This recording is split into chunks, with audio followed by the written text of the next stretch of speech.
everyone. We're here to talk about the backstory of Keisha having a seizure on day one of chemo. Um, we had went that morning. Me and her mom got up that morning to take her to chemo, even though she didn't want us to ride or drive her to chemo because she could drive herself. We told her, "No, we're coming to chemo with you, and I will drive your car if that makes you feel better. Pretend like you're driving, but it's just we're riding your car, but I'm gonna do the driving today." So her mom's gonna tell you about the piece of when the seizure happened. I actually sat with her the first part. There was two parts to her chemo. The first part was the pre-med. I sat with her for the pre-med. It lasted about 30 to 45 minutes. And so since could be only one person at um, right with her, we switched off. So when it was time for them to start administrating the chemo, I went to the waiting room and her mom came and sat with her while they was going to administrate the chemo. And then when I came in, we sat and talked, and I asked her how was she feeling, and she said I'm feeling all right. And they bought her a cup of ice, and she was sitting there eating that ice. I was sitting there with my crossword puzzle book, and when the nurses was giving her that dose that she given her for the first time, when they administered that to her, she was eating her ice, and when she dropped some ice on the bed, she was trying to find it, and I said, "Keisha, are you all right?" And that little finger went up. She said, "I'll be okay. I'm okay. I got just a minute."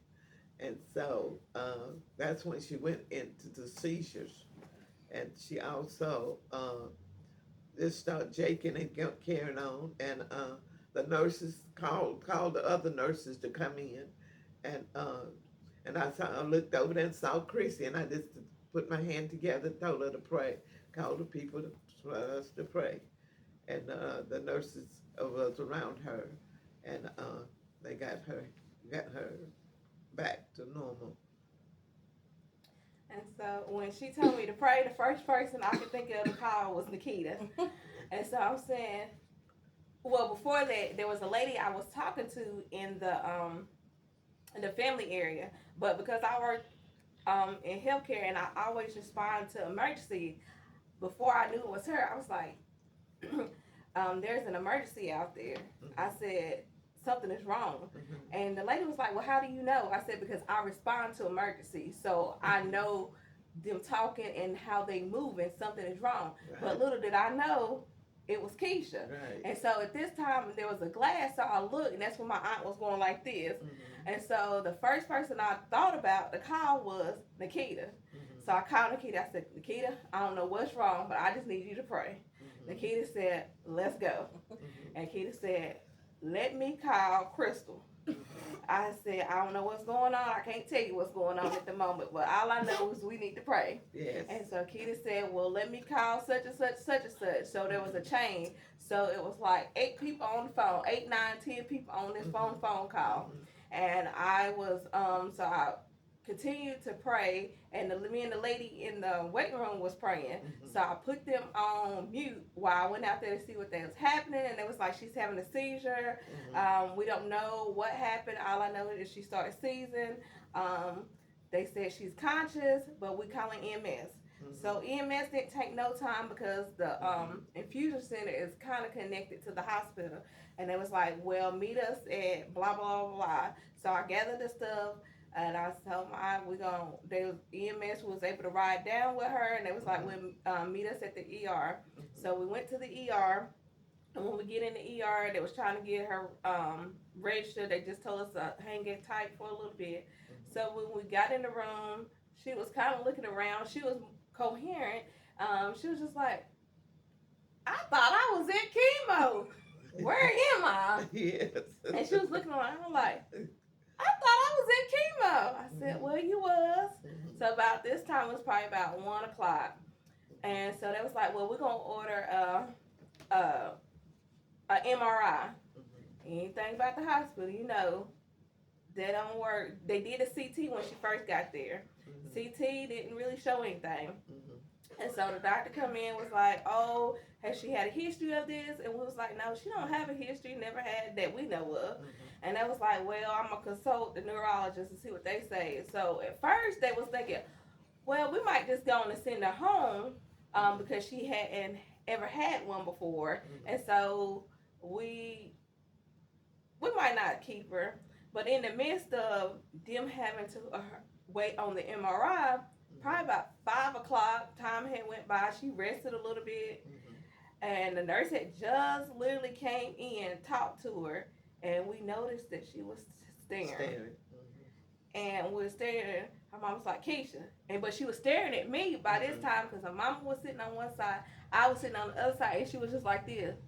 Mm-hmm. And she was looking at me, but she wasn't responding to nothing we were saying. Mm-hmm. And so I jumped up and said, her mom was like, go get the nurse. I was like, I'm going to get the nurse because something is not right. Mm-hmm. And at this moment, she done went into another seizure. Yes, yes. And this next seizure was very rough. Mm-hmm. Very, very rough. Mm-hmm. And this one, she was restless.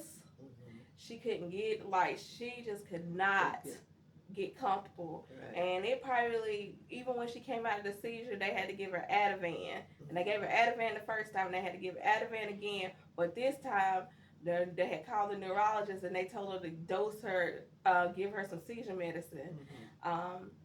even though she's never had a history of seizures. And when they did that, they was like, we're going to have to double the dose to kind of stop it and get it under control. But she was probably restless for about 5 or 6 hours after she had the seizure. Yes. And so they decided that they was going to go on and admit her in the hospital. And woo, she kind of gave us looking when she did come to her senses, was like, what am I doing here? Mm-hmm. Man, her mom kept saying, girl, you all right? Everything's, you okay? That's, because the old Keisha would have went into an anxiety attack, and she just wouldn't have been able to handle what we was going to tell her. Right. But it took us probably about 2 months to really tell her what happened, the Yes. extent of what happened. Mm-hmm. All she knew, she had a seizure, and she was in the hospital for a couple of days. Mm-hmm. Then we had been there, and then I had to go to work the next day, so I called her sister. Her sister said, well, I'll come and spend the night with her. And she was wondering, why did she need to spend the night in the hospital? Because all she came there to do was have chemo, but now they're admitting her in the hospital. The first time they tried to do her MRI was probably about midnight, but she was still too restless, and she couldn't be still, so they wasn't able to do the MRIs. Mm-hmm. So the next day,